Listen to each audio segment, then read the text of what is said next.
Welcome to another Grief Talk Coffee Chat episode. I'm your host, Vonne.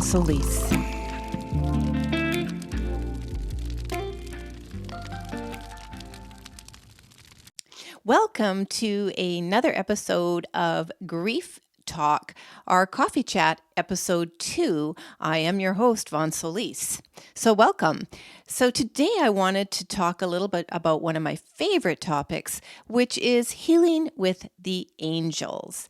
And well, I'm going to be having a future guest interview with a fellow angel healing practitioner and someone who is absolutely going to talk a lot more about angels.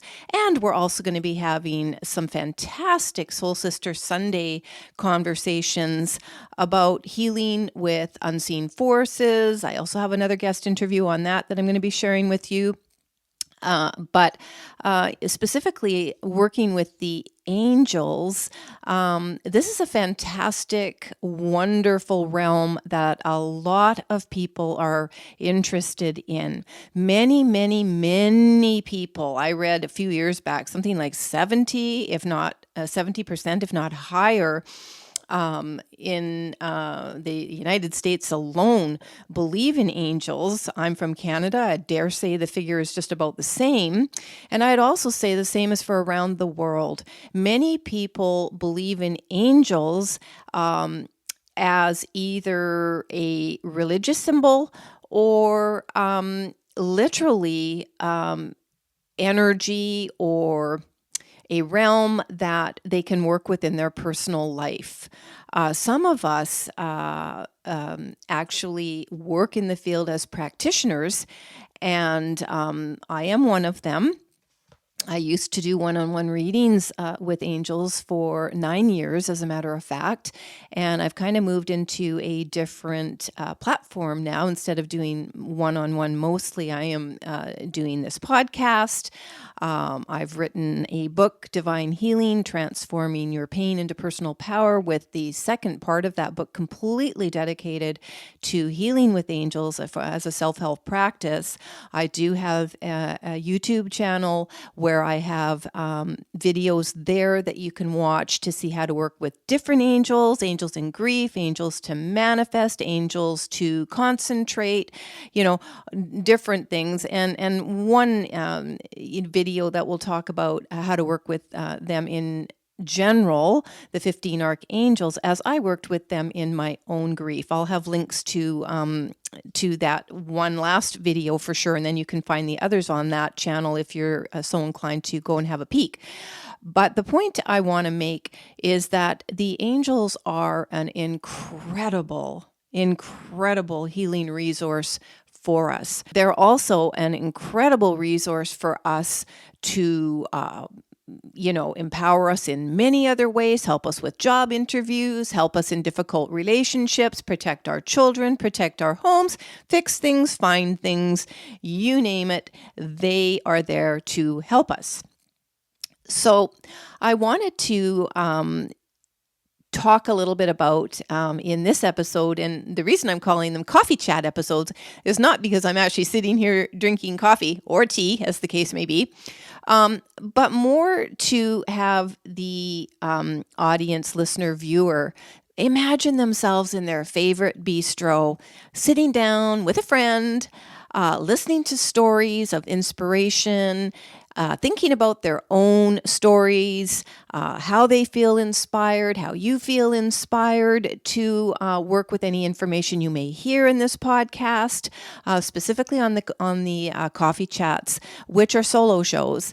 I am offering a combination of guest solo shows and Soul Sister Sundays. So there's lots of variety to offer impacting, insightful information, as well as practical tips and strategies to help you get where you want to go, as I like to say, in your journey to heal and grow. So today's episode is dedicated to the angelic realm. I want to start off by saying I'm not here to convince anybody that they should believe in angels. Not going to happen.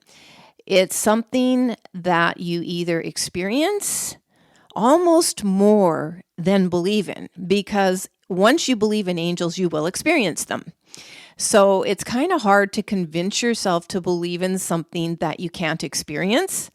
So I would offer to anyone who is intrigued by the idea of either working with angels, going and having a reading with an angel practitioner, or learning more about them, to become a practitioner yourself.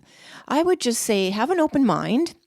Just entertain the thought of, what if I really could see an angel? Or what if I really could be impacted or empowered by the angelic realm? There are different realms, and I'm not going to get into that because, number one, I never really studied it. I never really placed importance on realms. But at the time I did open my life up to angels, which was about 6 months before my daughter passed away. She died by suicide in July 2005. So I was a newbie to angels at that time. So specifically today, I want to talk to you about how I became an angel healing practitioner 9 months after my daughter's suicide. And the journey, I will obviously compress the information, but the journey I took to commit to that life, and a little bit of what happened along the way to get where I am today. Now, full disclosure, I am no longer practicing as a one-on-one healing practitioner, angelic healing practitioner. For many years, 9 years as a matter of fact, I ran a part-time business. So I'll tell you a little bit about that and the types of readings I did, and how I actually was blessed to actually work with the angels and have them in my life, and ultimately share their wisdom and insight with clients that they could go off and use these tools on their own. Amazing. If I were to go back and listen to any recording of any of those readings, which I no longer have, but if I were, I can attest to the fact that when I would just check recordings to send them off to people at that time on DVD a few years ago,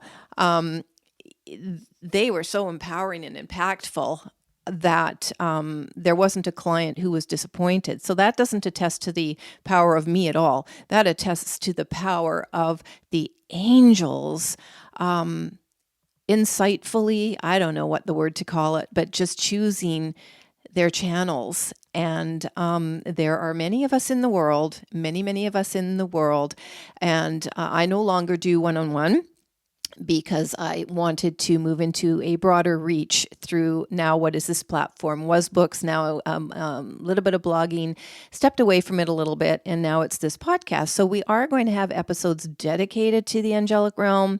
And as I said, healing with some other unseen forces, Reiki, energy, things like that, because it's such an important part to not, again, try and convince anybody of these forces that are available and resources that are available to them for absolutely free. More just, hey, this is what I went through. This is my experience, and I'm not alone. Hundreds of thousands of other people have gone through it too in different capacities in their life. But I thought I'd share with you how it impacted me when I went through tragedy by losing my 22-year-old beautiful daughter, Janaea, to suicide on July 26, 2005. So here's my story. In this episode, I'm not going to get into the nit-grit of the actual death in my book, Divine Healing. If we do have any listeners, viewers out there, I just want to let you know that Divine Healing, Transforming Pain into Power, the first part of that book goes into detail back in 2006 to 10. It was originally published in 2011, but through that 5-year period from 2006 to 2010, I wrote the book largely with the angels channeling a lot of it, my daughter channeling a lot of it. 2011 was final edits. It got published. I re-released it in 2018 through a U.S. publisher. That book did get across Canada in our chapter stores and, coast to coast, and I was very, very proud of it, but it was only available as a paperback. So I re-released it in 2018 through a U.S. publisher to have global reach and also to have it as an ebook.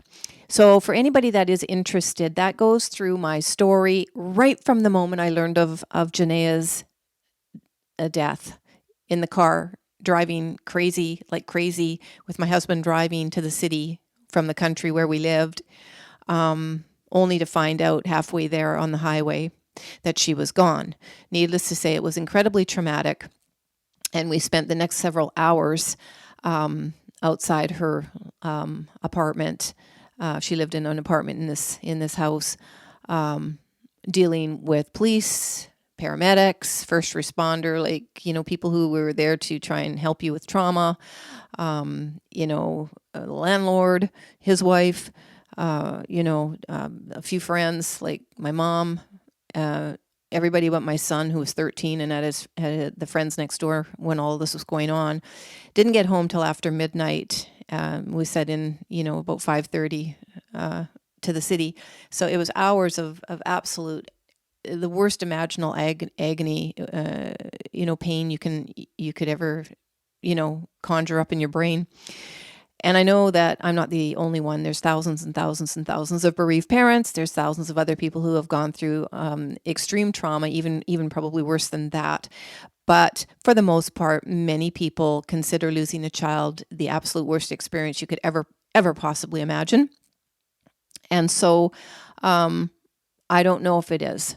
I just know it was pretty tough, pretty darn tough for us.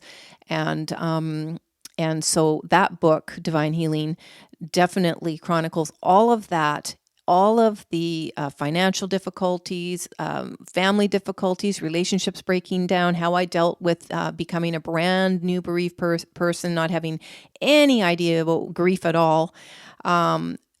Working with the angels. So it does go into my story much more in depth about what I'm going to share here, but it goes into all of that, to pondering the afterlife and communication with my daughter, and basically just getting through those first few years. And then part 2, as I said, is self-help healing practice.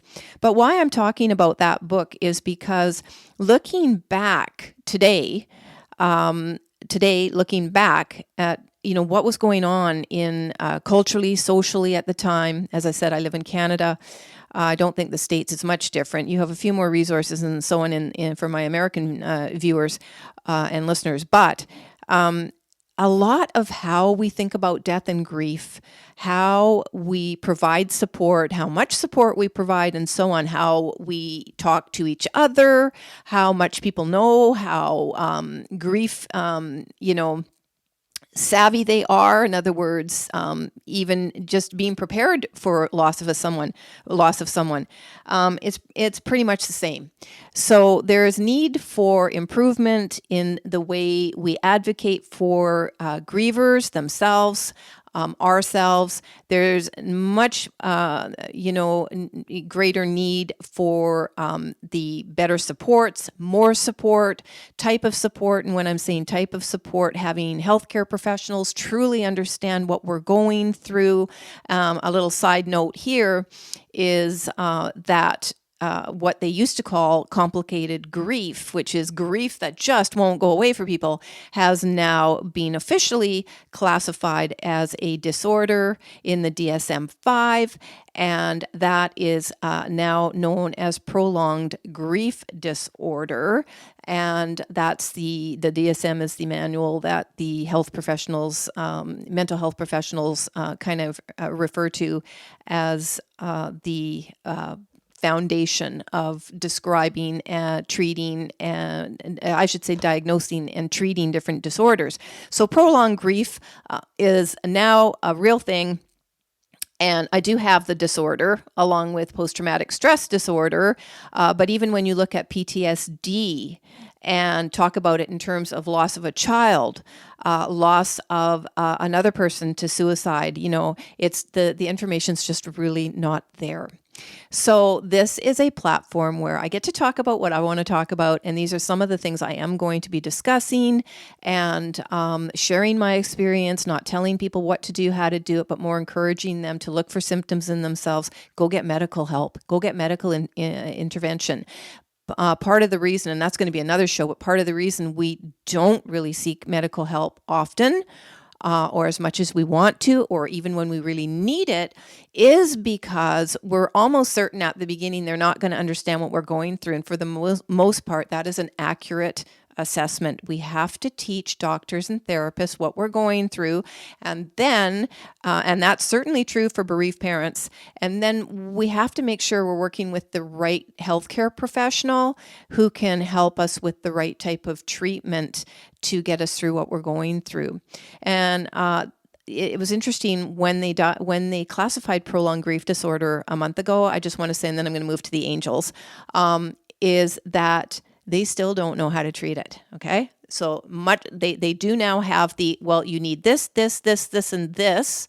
Largely, you need to be longing for a loved one gone. You need to be in severe pain and emotional pain, and you need to have had your life disrupted in one or more ways for at least 12 months in order, and that's a very sort of brief snapshot of the symptoms.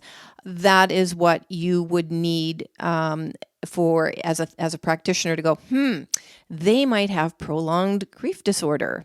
I'll put a link below if anybody watching, listening this is wondering if they actually have it. It took me all of like 10 seconds to go, yeah, I got it.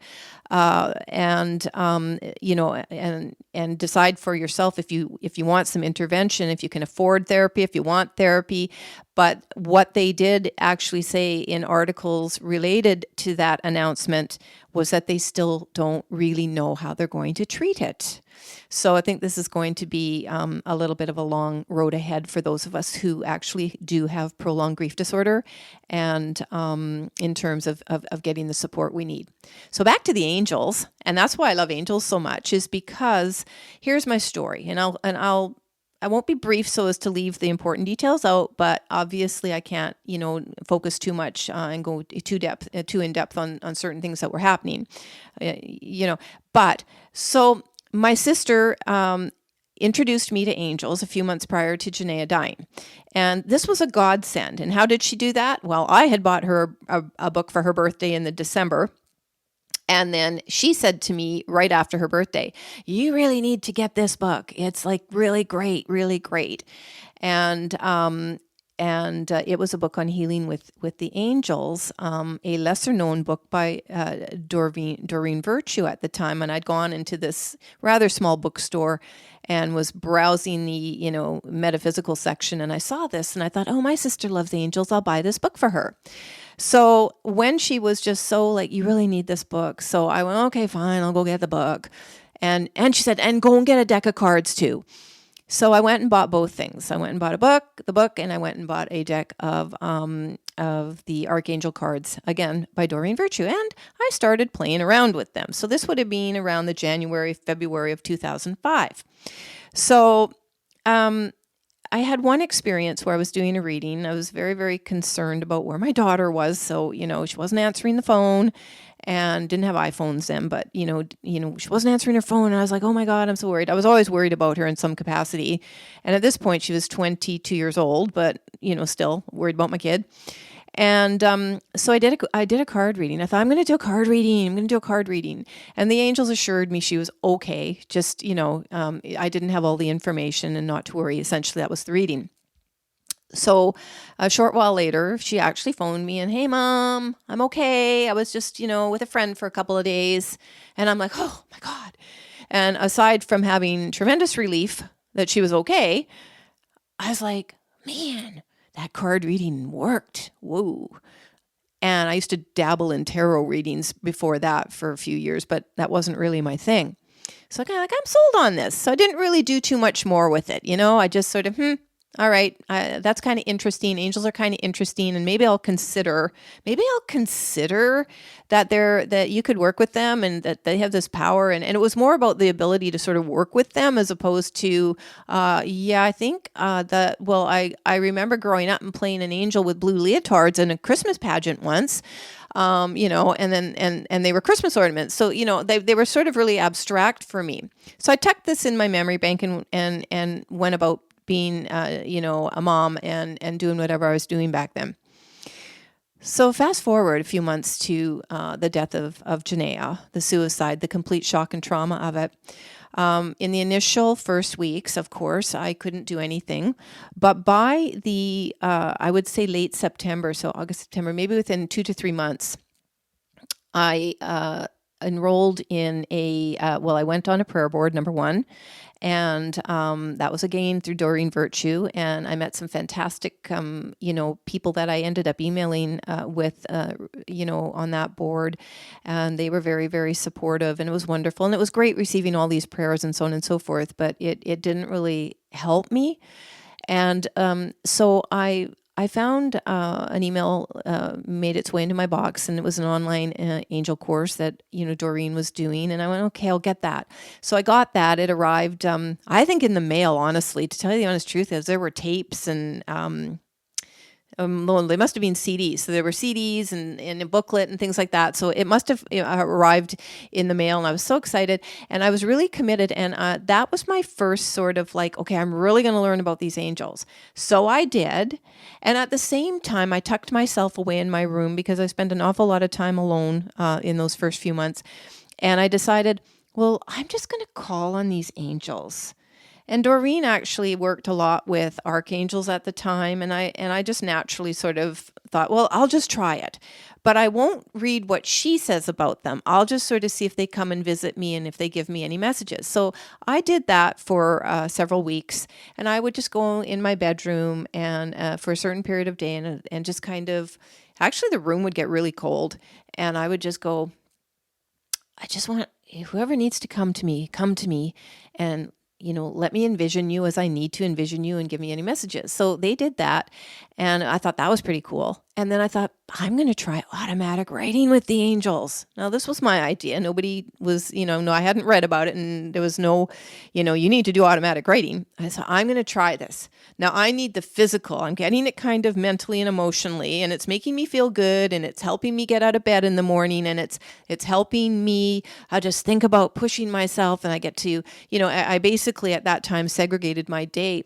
So I knew that I wanted from, whatever wake up to noon, I was going to do this and this, very gentle, like very, very gentle stuff. Feed the fish, pet and cuddle with my doggy, spend some time with my son, do whatever. Just get out of bed. The important thing was to just get out of bed and move a little bit, but not force myself, and absolutely make a date to work with the angels. So this became part of my structure and my routine. So when I threw the automatic writing in, I was looking for proof. No doubt about it. I was absolutely looking for proof. And without a doubt, all of my questioning was, where is my daughter? Why did she go? And how can I connect with her? That was it. That was my world at the time, pretty much. So lo and behold, this one day I started to do automatic writing. It was only a one-time experience. It's all I needed. I sat there with my pen and paper. I was sitting on the bed. I'm all ready, closing my eyes and getting into that zone and not even knowing what was going to happen. And it was a little bit scary. I won't lie. It was a little bit scary. And all of a sudden my hand started moving, and I thought I was writing like cursive and a lot of script and whatever. And after this period, and I don't know how long the period was, but after it ended, I looked and I was so disappointed to see I just had a few little squiggles. And I was like, what? But it didn't matter. It was enough to show me that the power of the angelic realm could be felt in the physical and actually expressed through our physical bodies. And I was sold. I was like, I'm done. I'm sold. Now, fast forward, it would take a few more years after my going to California and certifying, which was the next step, but it would take a few more years for me to really, really, really, really listen to them and trust that what I was hearing for myself, for example, take this route to work today because I don't know why. And I'd go, no, I didn't listen. And then I'd find out there was a huge delay making me late to, for work and so on. I'm doing that for about a year or so. I finally started to pay attention and go, no, you're going to listen. You've got it down. When they're talking, do it. Follow it, the guidance. So I did, and I've been doing that for years. And as proof of, this is just a little aside for you folks, as proof of the results of what I'm getting, I have pages and pages and pages and pages of a Word document in table format when I am asking them for something, the date I asked, what I asked for, the result I received on that date that I received it, and the type of outcome I got. And my requests are always answered. There are a couple outstanding. I've still had very long term, and I have not been able to add them in the table and, as a completed outcome yet. And I don't worry about that because I just realize that it's in the small things that the bigger things eventually come. And but if I had to show someone proof of this is what I asked for, this is what I was absolutely stressed and anxious about, I'm talking big things here, this is the result. I have my proof, and I don't need to try and convince anybody. Like I said, this is just me keeping track, and it's kind of fun doing it. So how did all this start? So after the online angel course, then I got notification that there was an actual live training with Doreen happening in California, in Southern California, in the April. And I knew I just needed to go. I didn't know how I was going to go. Money was tight. Honestly, we were just really struggling. My husband had lost some he didn't lose contracts, but he couldn't work either at the time. He is my daughter's stepdad. So fortunately, I felt that he had a little bit more grounding to him, and he helped so much with my then 13-year-old son. He took over house duties, cooking duties, shopping duties, and just let me be the sad, sorry sack that I had instantly become. But having said that I was a sad, sorry sack, let's also remember I was doing my absolute best to find a way, figure out how I could get out of being a sad, sorry sack one day, hence the angels. So when I saw this, what I'll just call ATP course, which was actually an Angel Therapy Practitioner course that Doreen Virtue was going around the world at that time, this is back in 2005, when I saw that there was an April session of 2006 coming up, I knew I had to be there. I was terrified, scared to death, but I knew I had to be there. So bless my sister's heart, she said, I'll go with you. So fast forward to April, few months later, so we're talking 9 months after my daughter's suicide, I boarded a plane from Ottawa. She was in Vancouver, and we met up in Los Angeles. And I won't go into detail other than to say I was absolutely terrified to get on a plane, to leave the house, go on my own, travel, go to the States, all things that were so natural to me up until that point. I mean, I could barely get myself out the door. I was terrified. One of the reasons I was terrified is, one, I had PTSD and I did not know I had it. I wasn't diagnosed with that till 2014. And two, when I entered my bereavement, when I was thrown into this bereavement, I don't want to assume this is the same for everybody, but I've read some stuff and it sounds pretty similar, especially for parents. It's kind of like you're looking through gauze. It's kind of like everything on the one hand is in slow motion and surreal, and the world is the world, but it's not really the world. And nothing's making sense. So I lost like colors. They weren't vivid anymore. I could tell they were blue and green and yellow and red. And I'm looking at my flowers, but I couldn't see the color. It was just sort of muted. And the ground felt really shaky. And every time I put a step down, I was like, is it gonna swallow me up whole? And I certainly didn't trust anyone or anything. So getting on a plane and going to LA, and trusting I had to get on this shuttle to get to the hotel, and all of these, steps until I finally, could meet my sister and go, oh my God, okay, she's a lifeline, someone anchor me. I didn't have that anchor in person. So my husband had done everything by GPS. He wrote absolute step-by-step instructions about what I needed to do, where I needed to go, and I used that paper. I still remember I had, okay, do this, do this, do this, do this, do this. And when I saw my sister in that hotel room, I mean, I can't remember exactly the feeling, but I remember meeting her probably in the actual room we were sharing, and just the relief of, oh my God. And so anyway, from Los Angeles, I did drive. We rented a car and we took turns driving. It did push me. It pushed my my limits to be on busy freeways in California, and move next to another location and another hotel, get registered for the course, and actually be at this course. And not only just be at this course, but within an hour, 2 hours probably, okay, you're on. Find a partner, start channeling the angels. And the whole week was like that, Monday to Friday. It was basically find your partner. This time we're working on this, and all these different things that we did. And so lo and behold, despite the pain and the fragility and the vulnerability that I was in, it was a really, really, really good thing that was happening for me, because I was around lots of people. My joy of being there was very, very subdued. Nonetheless, I was grateful to be there, had some wonderful experiences and met friends and, all of this stuff, and came away from that experience, had another week holiday and so on and so forth. And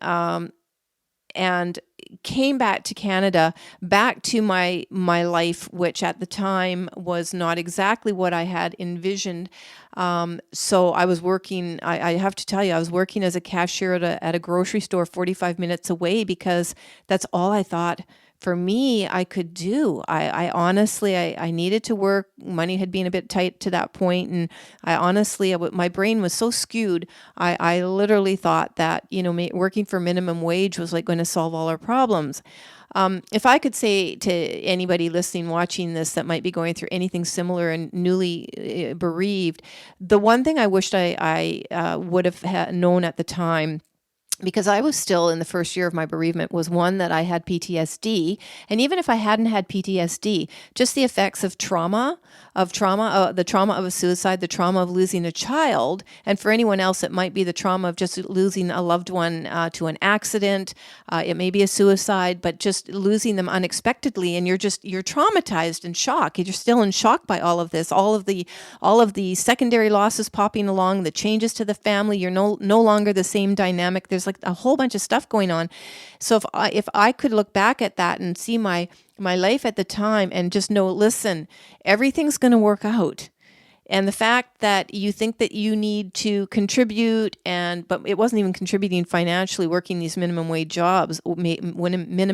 jobs. I was working first at a local gas station in the village that was nearest to where I lived. And then I thought, well, I'm going to expand my wings now, and I'm going to go and work in this massive grocery store as a cashier, which I absolutely didn't like, and I couldn't even do the commute, and I was paying probably more in gas than I was making, for the few hours I worked in a week. So that job didn't last much more than 8 or 9 shifts. But if I had had someone sit me down and say to me and work with me, if I had known there was a support resource, for example, trauma specialists for grief, trauma specialists for bereaved parents, trauma specialists just for suicide survivors, if I'd sort of known about that and had resources, and had someone try and make sense to me, or there had been books about it, or just a doctor that knew about this. None of them knew what was going on. It takes very astute and very educated and health professionals, and some that are even committed just to working with trauma, to be able to work with people to help them understand what's going on in the brain at that time. And so I made all these stories and all of these, things that were happening in my life and in the life of my family, like huge monsters. And I was the only one that could deal with it. And I was the one that needed to save everybody. And I was the one that, just like was responsible for all of our survival. So one, I wished I'd known what was going on and just, okay, this isn't me. This is like my brain, and something's going on in my body and my brain and my mental and emotional state right now. And nothing does need to make sense right now. I don't need to make sense of anything. So that's one, I wished I'd known that. And two, I wished that I would have been able to be more calm and centered, and just trusted that what I can't solve today, one day I can solve. Don't need to solve everything today, and will always be taken care of. The way will be found. Solutions are there are solutions for everything, and sit down and be able to discuss with my husband. Here's what we're going through. We were both going through different things. At different times, he had different concerns than I had, but had we just come together instead of grown increasingly apart because we didn't understand what the other person was going through, and because we weren't really getting the help we needed, it really created a divide in our relationship, one that we still struggle with today. We're still together, 31 years married, but it has been a very, very long and difficult journey because of some things that we missed very early on in the grief process. So having this almost euphoric experience in California, and it wasn't like, okay, you're certified now. We all had to come, go home and do a series of things to complete the readings and so on, to complete the certification process. And so once I did all that, so leaving that sort of euphoric experience to coming back to, oh yeah, I still have the job at the grocery store. Oh yeah, we're still in this somber, solemn environment, quiet and deadening almost. And I knew my daughter was gone, but I had some beautiful, beautiful visits with her. And I had 3 very physical experiences, visits from my daughter right after the course ended, the ATP course ended, that my sister witnessed. One was a heavy perfume odor that was just hanging over me. It happened twice in one evening. One was the movement of objects, and the other was a very piercing electrical shock in my heart that happened at a moment. I happened to be on the phone with my husband talking, because we had no contact through the course. So 5 days later, 6 days after not talking to him, I was talking about how my heart had been opening up. And at that precise moment, this almost shock pulse of energy pierced my heart. Didn't hurt, but it was like, it was noticeable. And to this day, I've attributed all 3 of those, all happening within 24 hours. 12 hours of each other. Absolute acknowledgement from my daughter. She was with me. She saw me. In my my previous coffee chat episode, I talk about how I surrendered. I made a promise and a commitment at the sacred fire ritual that we did in releasing whatever. And I had committed to releasing my pain to my daughter. And that had just happened 2 nights previous. And so at the end of this course, sitting in this hotel, having this really euphoric experience in California before having to go back to the dreary and painful existence of my, quote, real life, was the start of me making this commitment to healing, and just trying to find a way. I didn't know how I was going to do it. I didn't know what I was going to do. I didn't know what was ahead in my future. I just knew I had to go home and make some changes from this training. So upon reaching home, 2 weeks after I had been away, I gave up the grocery store job. I just gave it up. I was like, this isn't aligned with me. And henceforth, I went into a period where I started writing Divine Healing, which, as I said, took 5 years. Angels channeled that. My daughter, Janaea, channeled many of the messages for me. So that was a fantastic experience in which I was going through what I was writing about, the healing at the time. That's the healing I was going through at that time. I started an angelic healing practice and I started doing readings for people. I started writing for a couple of, one a magazine in Ottawa at the time that was dedicated to alternative health. I got clients that way. I never made it a full-time business, just a part-time business. And then what I was finding that was as life was starting to kick in and there were some other very real basic physical things like money that I needed to earn to contribute to, the family, the mortgage, the everything. Even though at the time I wanted to be where I am today, the experiences of having to do everything I've had to do, go out and work, commute, work, have a part-time business, care for the family, rush, just do all of these things and not even really balancing them. Just basically surviving, and some parts of my life were more in sync with who I really wanted to be than other parts of my life. But in looking back, in the end, they all form who we become as a whole.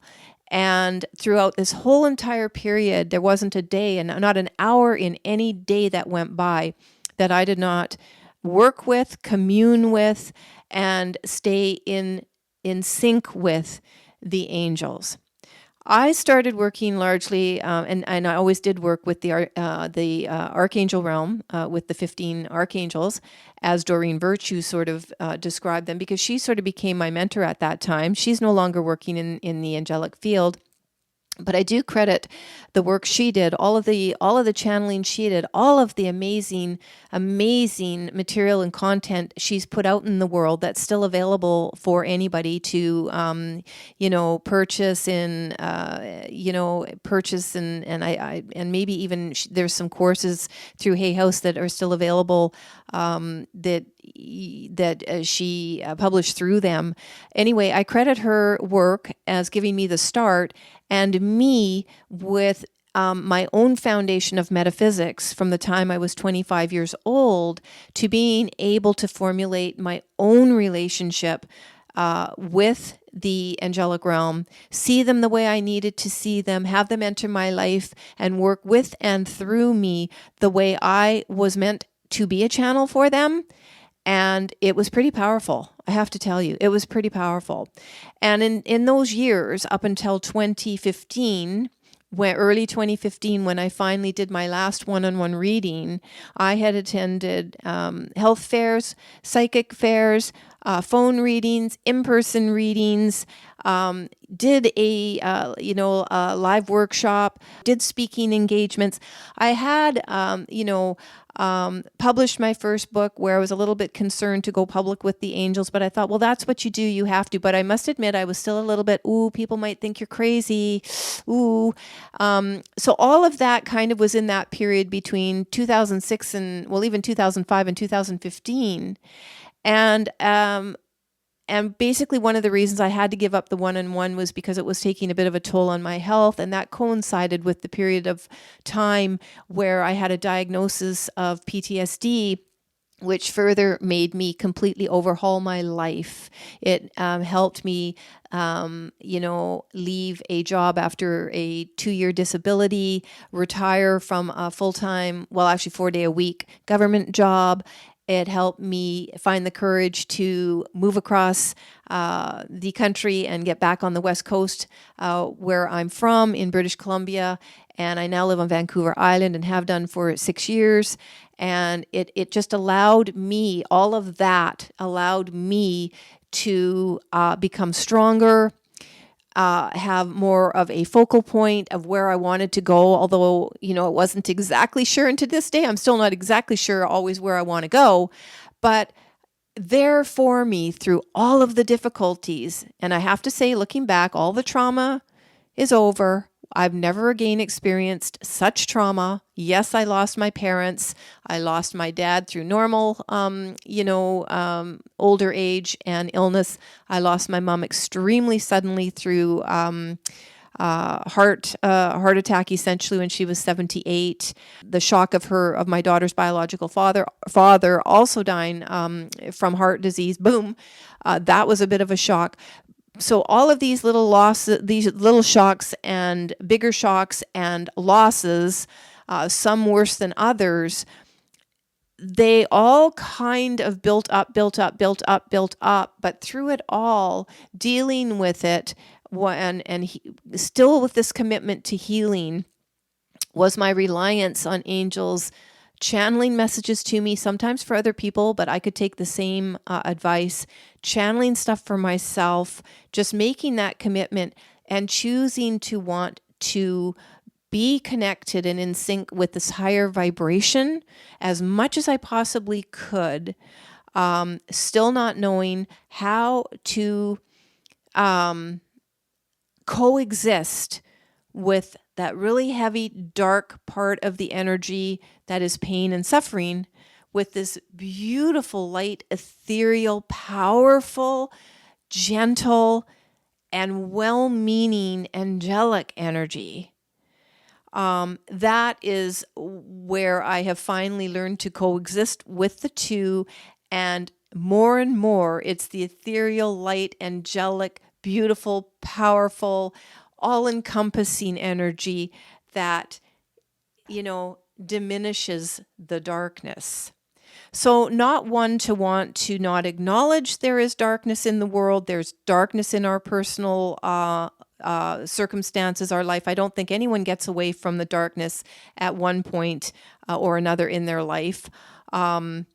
My sort of take on it was, well, if the tragedy hits, younger, hopefully it doesn't hit later, and vice versa. But at any rate, even if there are people that get through this lifetime without any tragedy, more power to them. But for those of us that have had to go through severe hardship, dark times, mental, emotional, physical suffering, also presenting very dark, heavy, low vibration energy, succumbing to forces that might feel and seem enticing, whether these are addiction, self-mutilation, do I dare say, depression, all those things that we tell ourselves and do to ourselves to keep ourselves sort of in that darker, very constrictive place. The minute you open yourself up and go, what if? What if? That's the moment that change starts. Honest to God, that's the moment change starts.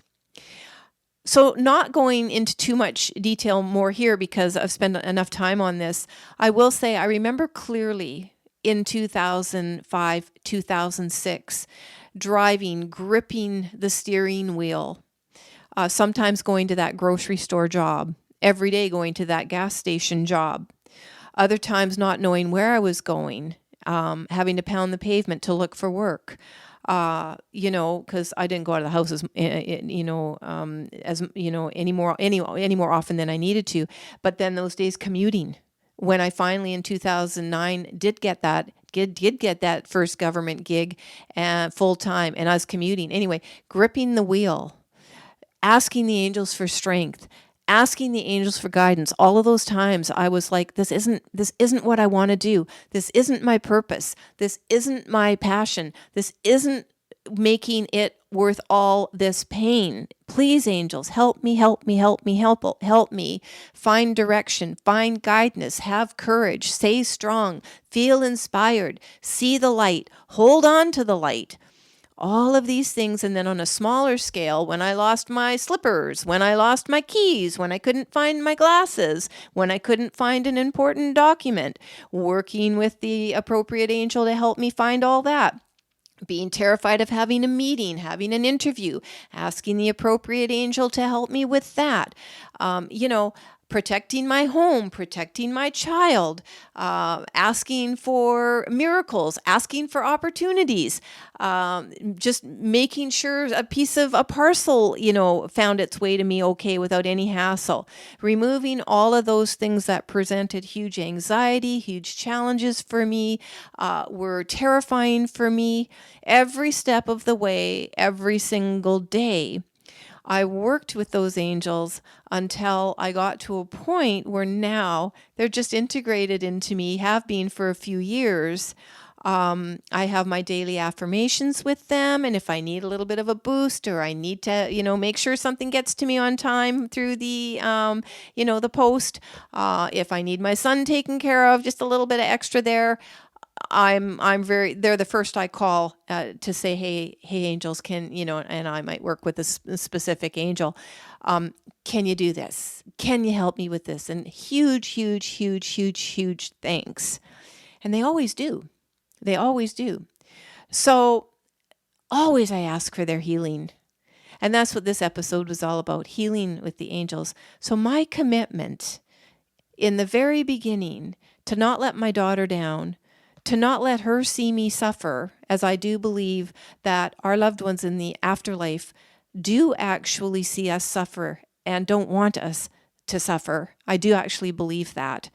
So to do it for her, to not ever let her death and her choice to leave, which is between her and her God, okay, which may or may not be my God, or may not be your God, but whatever that was that allowed her to leave the planet and allows any soul to leave the planet, because I also believe we die at the exact right time we're meant to go.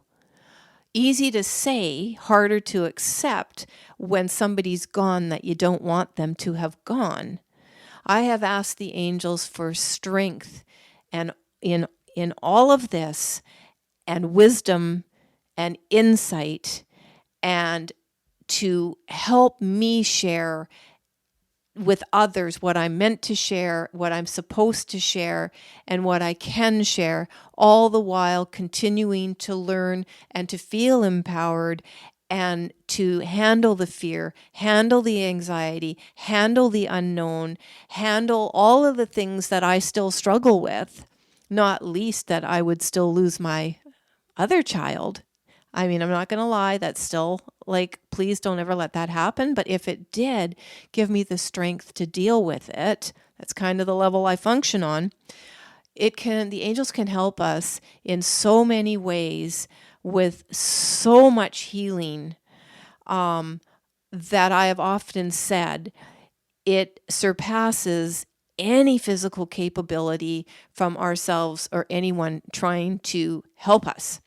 So that is not to discourage or discount additional physical supports, medical doctors, therapists, reading, doing the work, staying committed, doing what we need to do, exercising, eating healthy, not having, anything in our body that's not good for us, dealing with the addiction problems, helping us, have the strength to deal and face our traumas, our pasts, our presents, doing all those things that we're required to do while we're in this human body, but knowing that we can have the angels walk with us.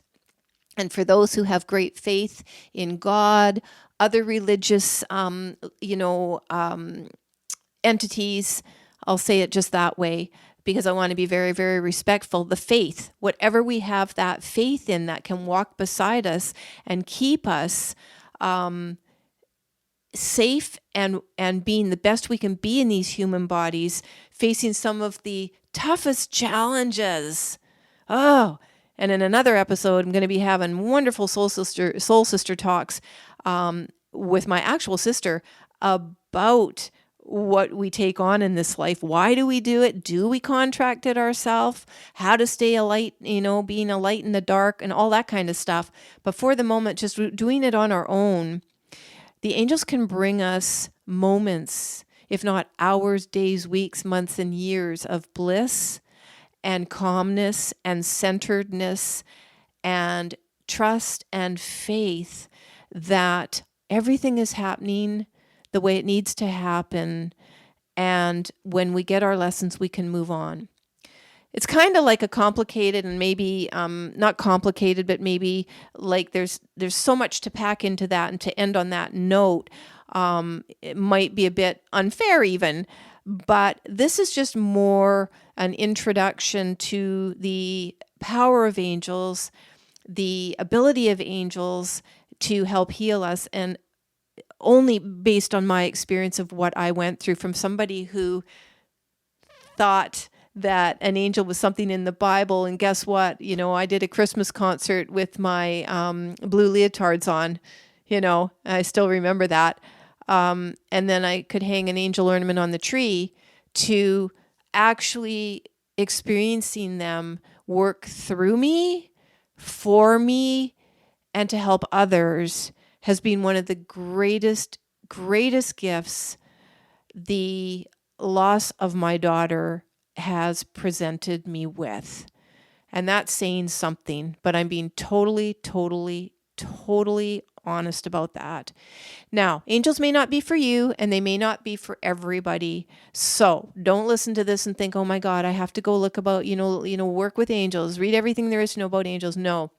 It's just to encourage you that if you do find something that is more powerful than yourself in your human being state, in your humanness, trust it, rely on it, work with it, have the faith, because it is, in my opinion, these unseen forces and resources that are the real power in our healing. On that note, I'm going to wind this up. I'm going to put links to the YouTube video I have on how to work with the angels in grief. If you're interested, click on that. I'll put links to my books, also to my online course. And I would like to invite anybody that does want to take the course with me through my online school platform called Get Me Started. It is a 13-lesson program that takes you from your absolute worst state that you're in, which may be farther ahead than someone else, and in the 13 lessons take you to feeling like you can basically create the life that you want. And guess what? You can. I'm offering a 50% discount on that course for anybody who does enroll through the podcast, either on YouTube or on an audio platform. And it is my way of just saying, hey, I'm there to help you. And it is the only platform I am making available to anyone who may want to pursue one-on-one coaching with me. This is not angel readings, but coaching with me, either as grief coaching or life transformation coaching. So that opportunity may be made available to people once they decide to work with me in the school, and you'll learn more about it on that platform if you decide to go that route. Meantime, I hope that the information I share in future episodes on this podcast, or as we get going here in past episodes, if this is your first time to the show, I hope you find them inspiring, impacting, and practical to help you get where you want to go. Thanks again for watching.